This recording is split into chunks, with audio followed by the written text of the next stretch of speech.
अच्छा बेटा, आज हम स्टार्ट करेंगे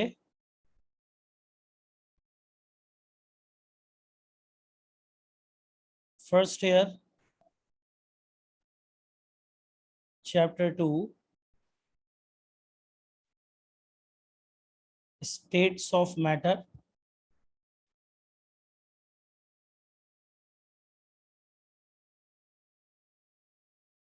और जैसे कि आप लोग जानते हैं बेटा कि सिंध बोर्ड में एक ही चैप्टर है स्टेट्स ऑफ मैटर का, जो कि फर्स्ट ईयर का चैप्टर नंबर 2 है, जिसमें गैसियस स्टेट, लिक्विड स्टेट और सॉलिड स्टेट तीनों है। बट फेडरल में गैसियस स्टेट अलग है और सॉलिड लिक्विड एक साथ, ये दो अलग अलग चैप्टर्स हैं। बहरहाल कंटेंट दोनों का कवर करेंगे और इसमें कैलकुलेशंस है। और आपको बता दूं बेटा कि मैथमेटिकल कैलकुलेशन के हिसाब से चैप्टर 2 की कैलकुलेशन सबसे ज़्यादा मुश्किल होती है। ठीक है भाई, कॉन्सेप्चुअली नहीं कह रहा, फॉर्मूले में वैल्यूज़ लगाने के बाद वैल्यूज़ की जो कैलकुलेशन है वो चैप्टर 2 में सबसे ज़्यादा ट्रिकी होती है। बहरहाल तो सबसे पहले हम बात करेंगे गैसियस स्टेट की। और आप ये जानते हो बेटा कि कोई भी स्टेट ऑफ मैटर जो है, गैस हो, लिक्विड हो या सॉलिड हो, हर स्टेट ऑफ मैटर को एक्सप्लेन करती है काइनेटिक मॉलिक्यूलर थ्योरी। ठीक है बेटे, हर स्टेट ऑफ मैटर को एक्सप्लेन करती है कौन? Kinetic molecular theory.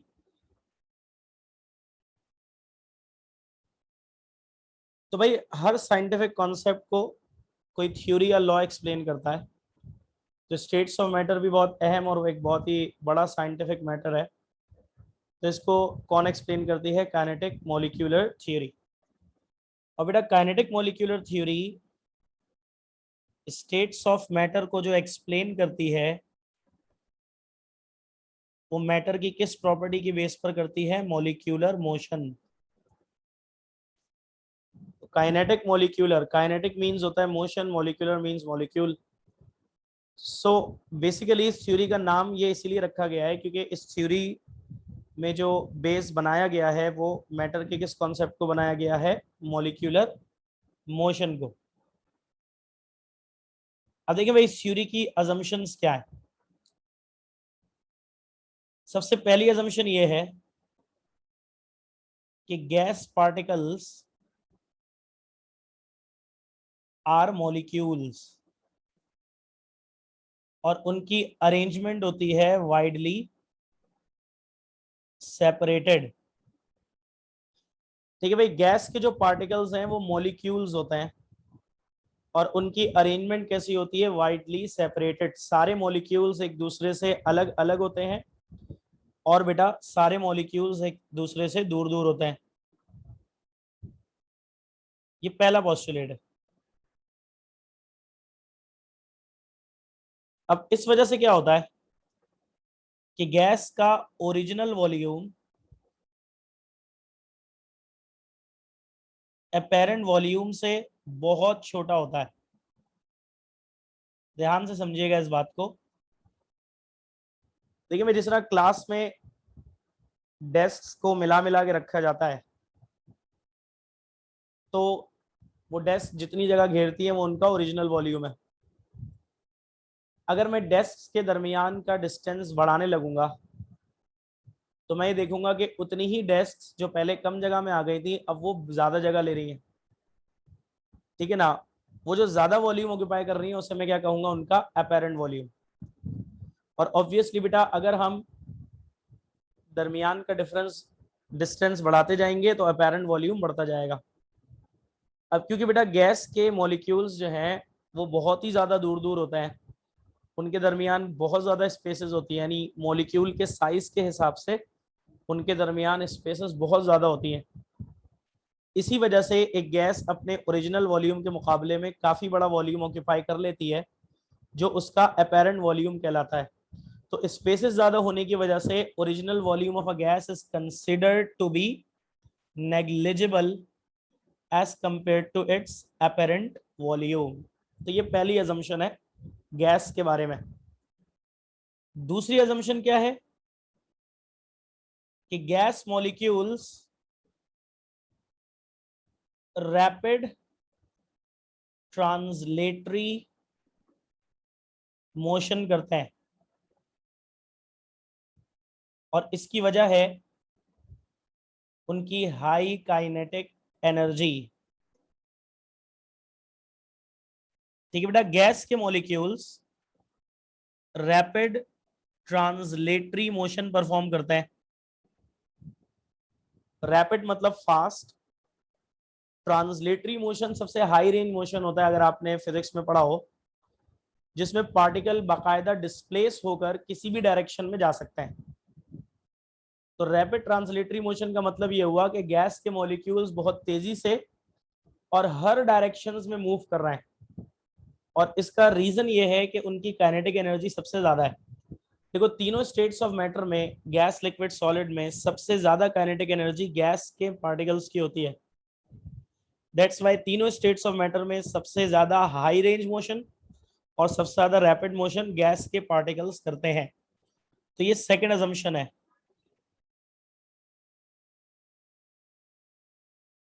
थर्ड है elastic collisions between gas molecules. अब देखिए भाई, तीसरी अजम्पशन क्या है कि जब एक वक्त में एक ही जगह पर गैस के बहुत सारे मॉलिक्यूल्स सब के सब तेजी से भाग रहे हैं तो इस मोशन के दौरान कोलिजन्स होते हैं। गैस के मॉलिक्यूल्स आपस में भी टकराते हैं और कंटेनर की वॉल्स से और सरफेसेस से भी टकराते हैं। बट ये सारे के सारे कोलिजन्स जो हैं वो इलास्टिक कोलिजन्स हैं।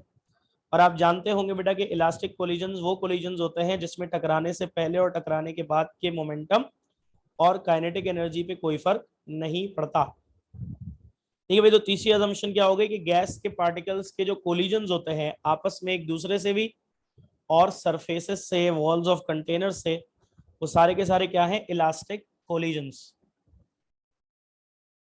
चौथी अजम्पशन क्या है? देखो भाई, हर स्टेट ऑफ मैटर की कोई प्रॉपर्टी सबसे ज्यादा डोमिनेंट प्रॉपर्टी होती है। जैसे सॉलिड की सबसे डोमिनेंट प्रॉपर्टी है शेप, तो सॉलिड में आप जो कुछ भी पढ़ोगे वो शेप से रिलेटेड होगा। ऐसे ही बेटा गैस की सबसे डोमिनेंट प्रॉपर्टी होती है गैस का प्रेशर। और चौथी अजम्पशन आपको ये बता रही है कि गैस का प्रेशर क्यों होता है।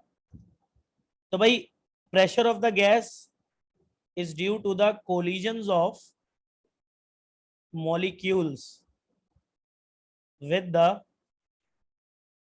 walls of container। देखो भाई, जब गैस किसी सरफेस पर या जिस कंटेनर में गैस मौजूद है उसकी वॉल पर टकराती है,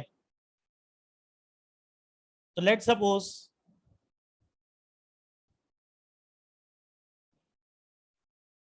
कि ये जो है वो कंटेनर की वॉल है और ये गैस का मॉलिक्यूल है जो कि तेजी से मूव करता हुआ आया और इस वॉल ऑफ कंटेनर या सरफेस पे टकराया।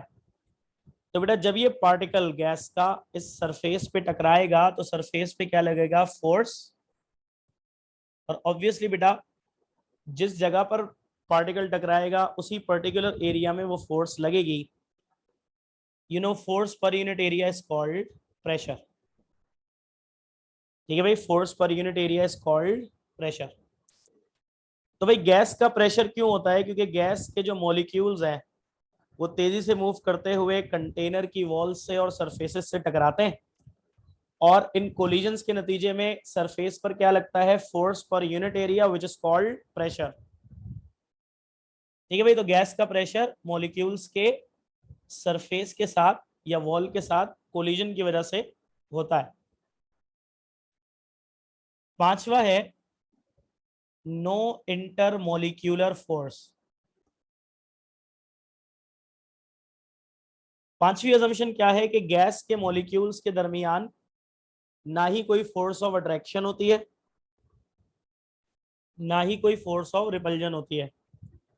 गैस के मॉलिक्यूल्स ना ही एक दूसरे को अट्रैक्ट करते हैं, ना ही एक दूसरे को रिपेल करते हैं। ये बेटा उनके दरमियान कोई इंटरमोलिक्यूलर फोर्स नहीं होती। ये पांचवा पोस्टुलेट है।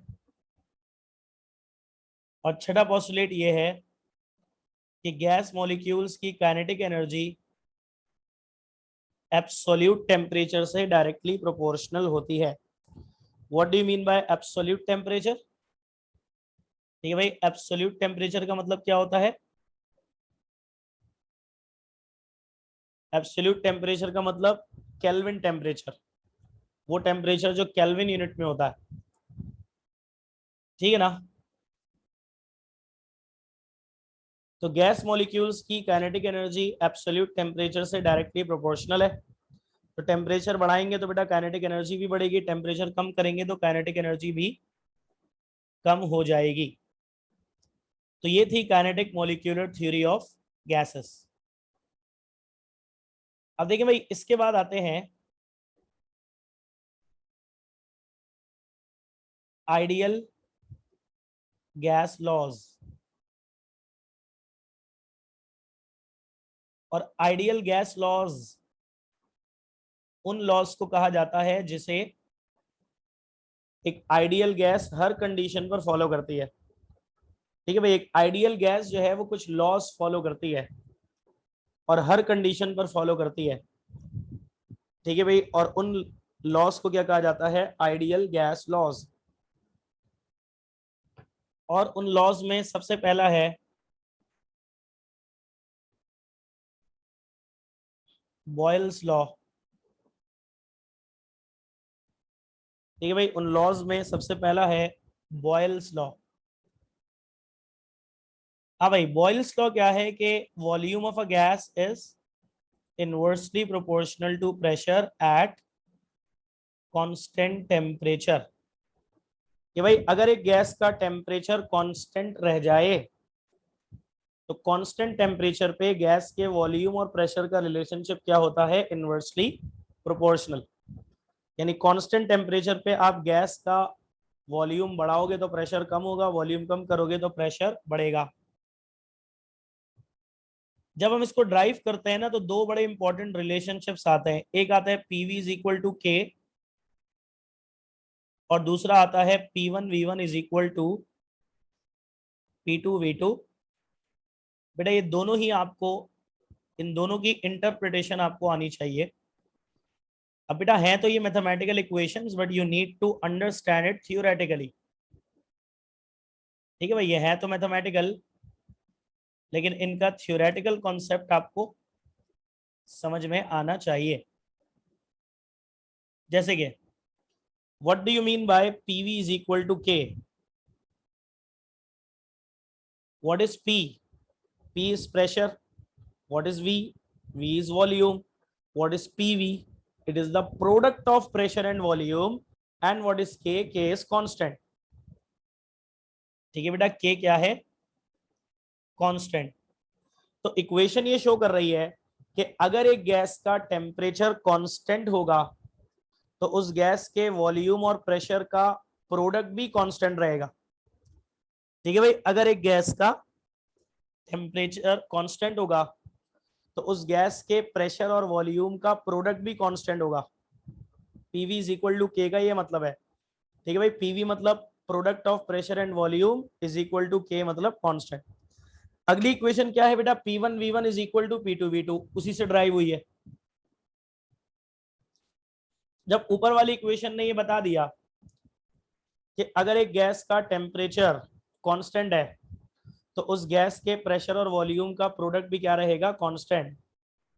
तो बेटा चाहे वो इनिशियल प्रेशर और इनिशियल वॉल्यूम का प्रोडक्ट हो यानी कि P1V1, चाहे वो फाइनल प्रेशर और फाइनल वॉल्यूम का प्रोडक्ट हो यानी कि P2V2।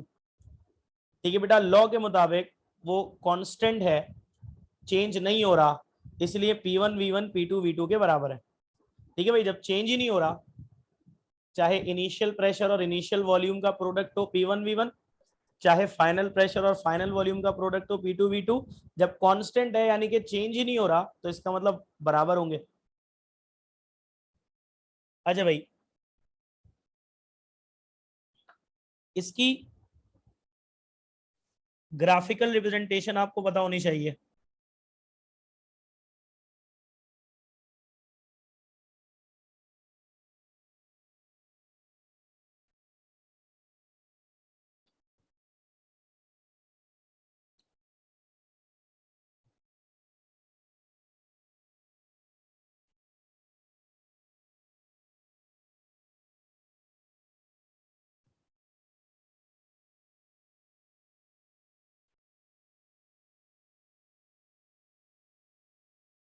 ठीक है भाई, ये एक्स एक्सेस, ये वाई एक्सेस, ये ओरिजिन, एक्स पे प्रेशर, वाई पे वॉल्यूम।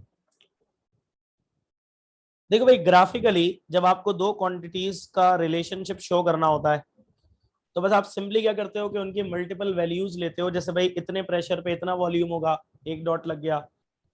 फिर आपने प्रेशर चेंज किया तो वॉल्यूम भी चेंज हुआ, तो अब इतना प्रेशर हो गया तो अब इतना वॉल्यूम है, दूसरा डॉट मिल गया।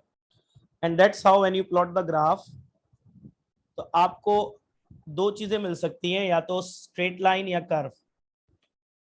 अब याद रखिएगा बेटा कि अगर आपको मिल गई स्ट्रेट लाइन,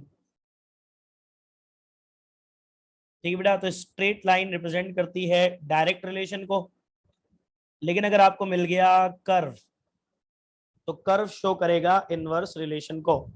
तो जब हमने कांस्टेंट टेम्परेचर पे गैस के प्रेशर और वॉल्यूम की डिफरेंट वैल्यूज को प्लॉट किया, तो हमें एक कर्व मिल गया।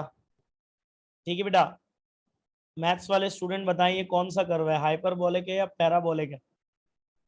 हाँ भाई,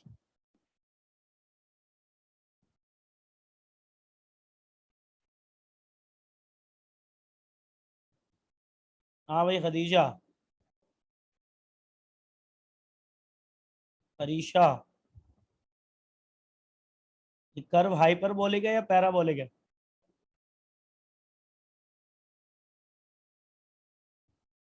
मेडिकल वाले बिला वजह चौड़े हो रहे हैं, पता है नहीं उन्हें।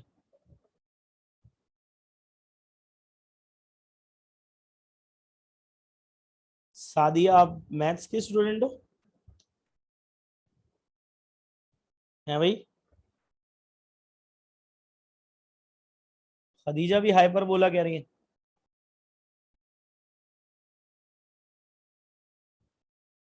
लेकिन मजे की बात यह है कि ये पैराबोलिक कर्व है।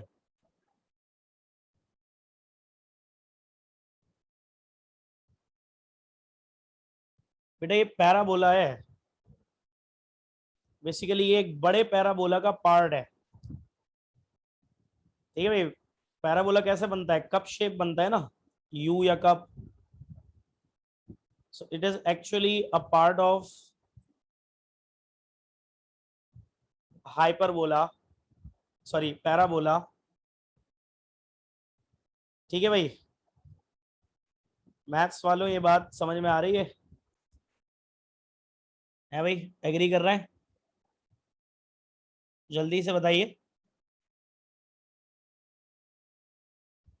मैथ्स वालों से पूछ रहा हूँ भाई, तू कहाँ से बीच में टपक रहा है बार बार? तो पता है नहीं अलिफ बेते हाइपरबोला पैराबोला की? टॉपिक ही मैथ्स का है, तुम लोगों को तो ईमान लाना है खाली इसमें। तुम लोगों को तो जो जो मैं बोलूंगा बस वो याद रखना इस बारे में। चलो भाई, हसन भी आए, पता नहीं, मुझे लगा कि आई नहीं है। तो भाई ये पैराबोलिक कर्व है। खैर, डिस्कशन ये नहीं है, ये तो मैंने ऐसे ही पूछ लिया था। डिस्कशन ये है कि जब भी स्ट्रेट लाइन बनेगी तो इसका मतलब होगा डायरेक्ट रिलेशन, और जब भी कर्व बनेगा तो इसका मतलब होगा इनवर्स रिलेशन। ठीक है भाई, अब देखो काइनेटिक थ्योरी बॉयल्स लॉ को कैसे एक्सप्लेन करती है। हमें काइनेटिक थ्योरी के किसी पोस्टुलेट से ये बताना है कि गैस का वॉल्यूम और प्रेशर क्या है, inversely proportional.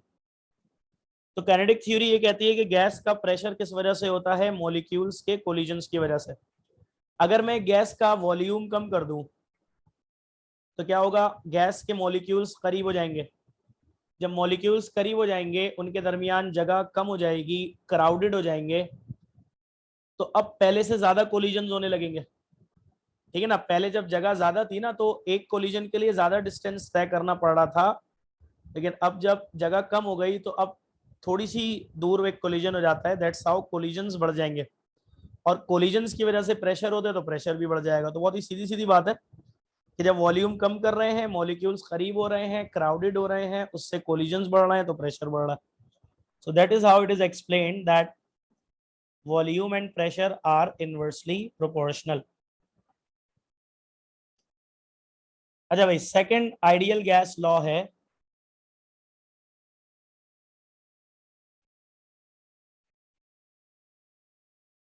Charles law.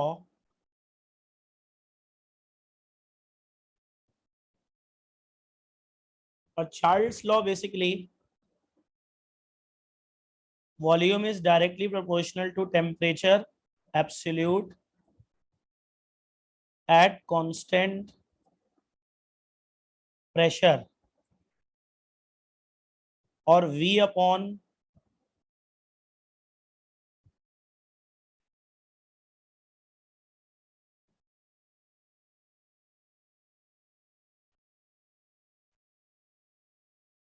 (273) is directly proportional to temperature in degree centigrade, again same constant pressure। देखो भाई, एक बहुत ही अहम चीज आपको समझनी है, दोनों रिलेशन डायरेक्टली प्रोपोर्शनल, यानी कि अगर आप 273 को ना देखो नीचे वाले में, तो वॉल्यूम और टेम्परेचर का रिलेशनशिप क्या है, डायरेक्टली प्रोपोर्शनल। तो बेसिक बात यह है कि चार्ल्स लॉ के मुताबिक अगर एक गैस का प्रेशर कांस्टेंट कर दिया जाए तो उस गैस के वॉल्यूम और टेम्परेचर का रिलेशनशिप क्या है, डायरेक्टली प्रोपोर्शनल। यानी कांस्टेंट प्रेशर पे टेम्परेचर बढ़ाने से वॉल्यूम बढ़ेगा, टेम्परेचर कम करने से वॉल्यूम कम होगा। अब ये बात जो है वो दोनों टेम्परेचर्स के लिए सेम है, चाहे केल्विन टेम्परेचर हो या डिग्री सेंटीग्रेड हो, रिलेशनशिप डायरेक्ट है।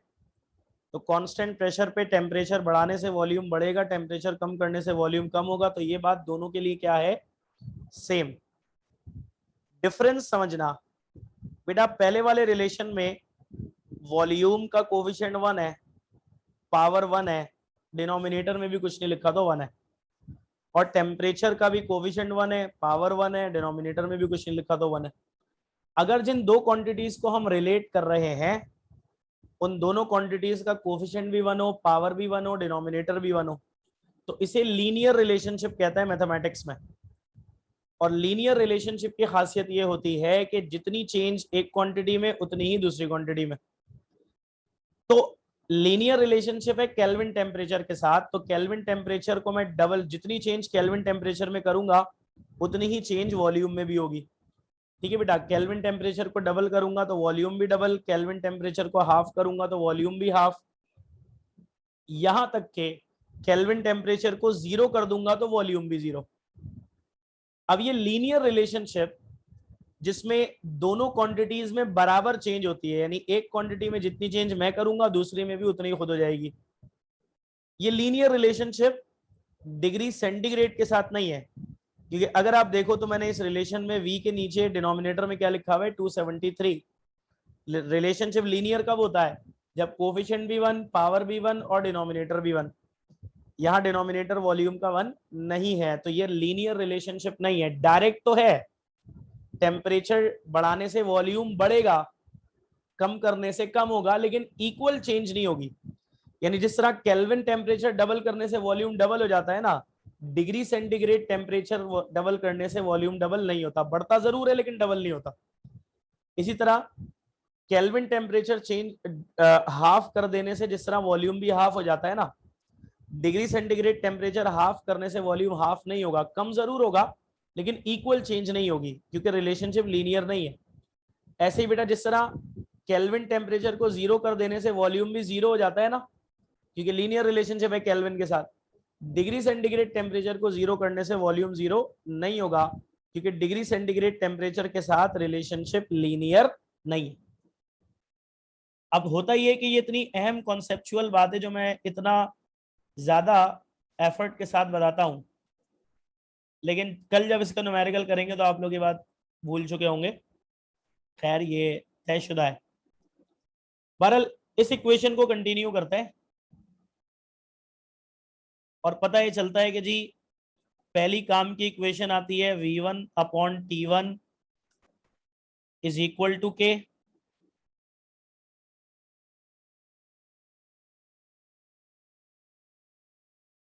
बेटा मेरी आवाज सही आ रही है? एक स्टूडेंट कह रहे हैं सही नहीं आ रही, तो बाकी लोग भी बता दें।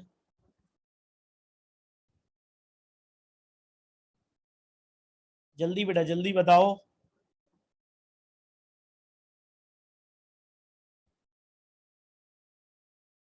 तो हसनैन बेटा फिर आपकी इंटरनेट में कुछ प्रॉब्लम होगा, क्योंकि यहाँ से क्लियर है, बच सबको सही आ रही है। और बेटा इसी से दूसरा बनेगा V1/T1 is equal to V2/T2। तो बेटा ये काम की equation V1/T1 is equal to के और V1/T1 is equal to V2/T2। यहां पर बेटा के होगा कांस्टेंट, ठीक है। अब V1/T1 इज इक्वल टू के का मतलब क्या है? वही बात कि अगर एक गैस का प्रेशर कांस्टेंट है तो उस गैस के वॉल्यूम और टेम्परेचर का रेशियो बल्कि V/T इज इक्वल टू के है, ठीक है भाई। क्या मतलब है कि अगर एक गैस का प्रेशर कांस्टेंट है तो उस गैस के वॉल्यूम और टेम्परेचर का रेशियो भी क्या रहेगा? कांस्टेंट। देखिए भाई V/T इज इक्वल टू के का क्या मतलब है कि अगर एक गैस का प्रेशर कांस्टेंट है तो उस गैस के वॉल्यूम और टेम्परेचर का रेशियो भी क्या रहेगा? कांस्टेंट। अब चाहे इनिशियल वॉल्यूम और इनिशियल टेम्परेचर का रेशियो हो V1/T1, चाहे फाइनल वॉल्यूम और फाइनल टेम्परेचर का रेशियो हो V2/T2, क्योंकि बेटा कांस्टेंट है, चेंज नहीं हो रहा, ठीक है ना। तो V1/T1 बराबर होगा V2/T2 के। तो ये है चार्ल्स लॉ की मैथमेटिकल फॉर्म। अब आ जाओ इसके ग्राफ पे। इसका ग्राफ बहुत इंपॉर्टेंट है, क्योंकि इसके ग्राफ से रिलेशनशिप तो एक्सप्लेन हो ही जाएगा, वो तो आसान सी बात है, लेकिन इसके ग्राफ से कुछ और नए कॉन्सेप्ट्स भी स्टेब्लिश हुए थे, तो इस वजह से इसके ग्राफ की अहमियत ज्यादा है। अब ये बेटा पॉजिटिव एक्स एक्सिस है, ये नेगेटिव एक्स एक्सिस है, ये वाई एक्सिस है, ये ओरिजिन है, ठीक है बेटा। एक्स पे हमने टेम्परेचर लिया है डिग्री सेंटीग्रेड यूनिट में, और वाई पे हमने वो वॉल्यूम लिया है। अच्छा भाई देखो, ग्राफ की अंडरस्टैंडिंग बहुत जरूरी है, जो कि हमारे खुसूसन प्री मेडिकल के स्टूडेंट्स को काफी कम होती है, और इसी वजह से जरा ध्यान से सुनिएगा। जैसे हमने टेम्परेचर एक्स एक्सिस पे लिया है ना बेटा, तो जो क्वांटिटी हम एक्स एक्सिस पे लेते हैं वो वाई की पूरी लाइन पर 0 होती है। तो वाई एक्सिस वाली लाइन पर टेम्परेचर 0 होगा, और जो क्वांटिटी हम वाई पर ले रहे हैं वॉल्यूम, वो एक्स की पूरी लाइन पर 0 होगा। अब जब हमने गैस के टेम्परेचर को वॉल्यूम के अगेंस्ट प्लॉट किया डिफरेंट, जैसे इस टेम्परेचर पे ये वॉल्यूम है तो एक डॉट मिल गया, फिर टेम्परेचर थोड़ा चेंज किया, अच्छा जी इस टेम्परेचर पे ये वॉल्यूम हो गया, फिर जब सारे डॉट्स को मिलाया तो एक स्ट्रेट डिसेंडिंग लाइन मिली ऐसे। और ये स्ट्रेट डिसेंडिंग लाइन, मैंने क्या बोला? स्ट्रेट लाइन क्या शो करती है कि गैस का वॉल्यूम और टेम्परेचर का रिलेशनशिप क्या है? डायरेक्टली प्रोपोर्शनल, ठीक है भाई। स्ट्रेट लाइन क्या शो करेगी? Direct relationship. मैंने बताया था जब भी दो क्वांटिटीज के दरमियान ग्राफ बनाएंगे, कर्व मिल गया तो इनवर्स, स्ट्रेट लाइन मिल गई तो डायरेक्ट। तो स्ट्रेट लाइन मिल गई, इससे डायरेक्ट रिलेशनशिप तो प्रूव हो गया, लेकिन इस ग्राफ को थोड़ा सा आपको स्टडी मजीद करना पड़ेगा। देखो भाई ये स्ट्रेट डिसेंडिंग लाइन क्या शो कर रही है कि मैं गैस का टेम्परेचर कम करता जा रहा हूं तो वॉल्यूम भी कम होता जा रहा है, डायरेक्ट रिलेशन। देखिए भाई टेम्परेचर कम करता जा रहा हूं, वॉल्यूम कम होता जा रहा है, यहां तक कि ये लाइन वाई एक्सिस से मिल गई। और जैसे कि मैंने आपको बताया था कि एक्स वाली क्वांटिटी वाई एक्सिस की लाइन पर 0 होती है, वाई वाली क्वांटिटी एक्स एक्सिस की लाइन पर 0 होती है। तो जब ये लाइन डिसेंड होते होते वाई एक्सिस से मिल गई, तो वाई एक्सिस से मिलने का मतलब ये है कि टेम्परेचर हो गया 0 डिग्री सेंटीग्रेड। ठीक है भाई, टेम्परेचर हो गया 0 डिग्री सेंटीग्रेड। लेकिन देखो 0 डिग्री सेंटीग्रेड पर भी गैस का वॉल्यूम कांस्टेंट नहीं हुआ, सॉरी वॉल्यूम जीरो नहीं हुआ है भाई, वॉल्यूम जीरो नहीं हुआ ना। वॉल्यूम कब जीरो होगा? जब ये लाइन एक्स एक्सिस से मिल जाएगी। जिस तरह वाई एक्सिस से टकराई तो टेम्परेचर जीरो हुआ, जब एक्स से टकराएगी तो वॉल्यूम जीरो होगा। अभी एक्स से तो काफी ऊपर है, इसका मतलब ये है कि 0 डिग्री सेंटीग्रेड पर वॉल्यूम जीरो नहीं होता। और ये बात मैंने अभी थोड़ी देर पहले आपको बताई थी कि केल्विन टेम्परेचर के साथ है लीनियर रिलेशनशिप। केल्विन में जितनी चेंज होगी वॉल्यूम उतना चेंज होगा। Kelvin double, Kelvin temperature double तो volume double, Kelvin temperature half तो वॉल्यूम हाफ, और केल्विन जीरो तो volume zero. But degree centigrade के साथ रिलेशनशिप लीनियर नहीं है। तो जिस तरह केल्विन टेम्परेचर डबल करने से वॉल्यूम डबल होता है, डिग्री सेंटीग्रेड टेम्परेचर डबल करने से वॉल्यूम डबल नहीं होता, बढ़ता जरूर है लेकिन डबल नहीं होता। ऐसे बेटा अगर केल्विन टेम्परेचर हाफ करने से वॉल्यूम हाफ हो जाता है, but degree centigrade temperature half करने से वॉल्यूम हाफ नहीं होता, कम जरूर होता है लेकिन एग्जैक्ट चेंज नहीं होगी। और इसी तरह मैंने बताया था कि जिस तरह केल्विन टेम्परेचर को जीरो कर दें तो वॉल्यूम भी जीरो हो जाएगा, डिग्री सेंटीग्रेड टेम्परेचर को जीरो करने से वॉल्यूम जीरो नहीं होगा। और देख लें ग्राफ ने भी बात साबित कर दी। अब अगर मैं ये देखना चाहता हूं इस ग्राफ की मदद से कि किस टेम्परेचर पे गैस का वॉल्यूम जीरो होगा, तो मुझे इस लाइन को एक्सटेंड करना पड़ेगा पीछे की तरफ, यहां तक कि ये एक्स एक्सिस से टकरा जाए। तो जब मैंने इस लाइन को एक्सटेंड किया यहां तक कि लाइन एक्स एक्सिस से टकरा गई, तो जब लाइन एक्स एक्सिस से इंटरसेक्ट कर गई तो वॉल्यूम क्या हो गया? जीरो। और जब मैंने ग्राफ से टेम्परेचर चेक किया तो वो टेम्परेचर था -273 degree centigrade, which is equal to 0 Kelvin. क्योंकि भाई इस टेम्परेचर पे वॉल्यूम जीरो हो रहा है ना, तो अभी आपको बताया कि temperature in kelvin, kelvin temperature zero तो वॉल्यूम जीरो।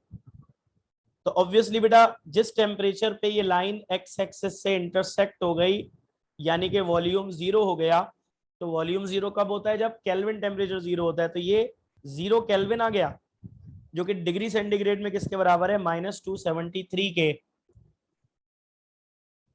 इसे एब्सोल्यूट जीरो कहते हैं। ठीक है भाई, वो टेम्परेचर जिसपे एक गैस का वॉल्यूम थियोरेटिकली जीरो हो जाएगा। ठीक है भाई, वो टेम्परेचर जिसपे एक गैस का वॉल्यूम थियोरेटिकली जीरो हो जाएगा वो क्या कहलाएगा? Absolute zero. और उसकी वैल्यू क्या है? केल्विन में ऑब्वियसली जीरो होगी, बट डिग्री सेल्सियस में कितनी है? -273 डिग्री सेंटीग्रेड। अब हालांकि ये आज तक प्रैक्टिकली मुमकिन नहीं हो सका, ये बात सिर्फ थियोरेटिकली ही प्रूवन है। प्रैक्टिकली आज तक ये प्रूव नहीं हो सका कि एक गैस का वॉल्यूम जीरो हो जाए। और क्यों नहीं हो सका? क्योंकि बेटा जब हम किसी गैस को ठंडा करते हैं ना कि उसका टेम्परेचर -273 तक पहुंचाए, तो ये -273 इतना लो टेम्परेचर है कि इस पर पहुंचने से पहले ही जितनी भी रियल गैसेज हैं वो सब लिक्विड और सॉलिड में कन्वर्ट हो जाती है। ये तो पता है ना, जब हम टेम्परेचर कम करते हैं तो गैस से लिक्विड, लिक्विड से सॉलिड स्टेट चेंज होती है। हर रियल गैस जो दुनिया में एग्जिस्ट करती है वो -273 से पहले ही लिक्विड और सॉलिड में कन्वर्ट हो जाती है। और जब वो गैसियस स्टेट में रही नहीं तो उस पर ये लॉज अप्लाई भी नहीं होंगे। तो अगर हम आगे कुछ ऐसा कर सकें कि कोई गैस गैसियस स्टेट में ही इस टेम्परेचर तक पहुंच जाए, फिर हम देखेंगे कि वॉल्यूम जीरो होता है कि नहीं। वैसे बेटा इस बात का चांस कम है, क्योंकि law of conservation of matter जो है वो बर्बाद हो जाएगा। क्योंकि law of conservation of matter क्या कहता है कि भाई volume, sorry, matter can neither be created nor be destroyed. और अगर वॉल्यूम जीरो हो गया तो जाहिर है बेटा मैटर तो डिस्ट्रॉय हो गया। ठीक है, अच्छा जी, अब चार्ल्स लॉ को काइनेटिक थ्योरी से हम कैसे एक्सप्लेन करेंगे? देखो भाई, काइनेटिक थ्योरी का लास्ट पोस्टुलेट क्या है कि kinetic energy is directly proportional to absolute temperature. तो क्या होगा बेटा, मैं एब्सोल्यूट टेम्परेचर बढ़ाऊंगा तो काइनेटिक एनर्जी बढ़ेगी, काइनेटिक एनर्जी की वजह से क्या होता है, मॉलिक्यूलर मोशन, तो मॉलिक्यूलर मोशन बढ़ेगा, मॉलिक्यूलर मोशन बढ़ेगा, पार्टिकल ज्यादा तेजी से मूव करेंगे तो ज्यादा तेजी से टकराएंगे भी, जब ज्यादा तेजी से कोलिजन होंगे तो प्रेशर बढ़ने की कोशिश करेगा, बट हमें प्रेशर को क्या रखना है, कांस्टेंट। तो प्रेशर को कांस्टेंट रखने के लिए वॉल्यूम बढ़ जाएगा। तो इस तरह से टेम्परेचर बढ़ाने से वॉल्यूम बढ़ रहा है। ठीक है भाई, टेम्परेचर बढ़ाया तो काइनेटिक एनर्जी बढ़ी, काइनेटिक एनर्जी बढ़ी तो मॉलिक्यूलर मोशन बढ़ा, मॉलिक्यूलर मोशन बढ़ने से कोलिजन्स बढ़े, कोलिजन्स बढ़ने से प्रेशर ने बढ़ने की कोशिश की, लेकिन बेटा वॉल्यूम ने बढ़ के प्रेशर को कांस्टेंट कर दिया। तो that is how Charles law is explained on the basis of kinetic theory. ठीक है बेटा, तो इस वीडियो लेक्चर में इतना ही। अल्लाह हाफिज।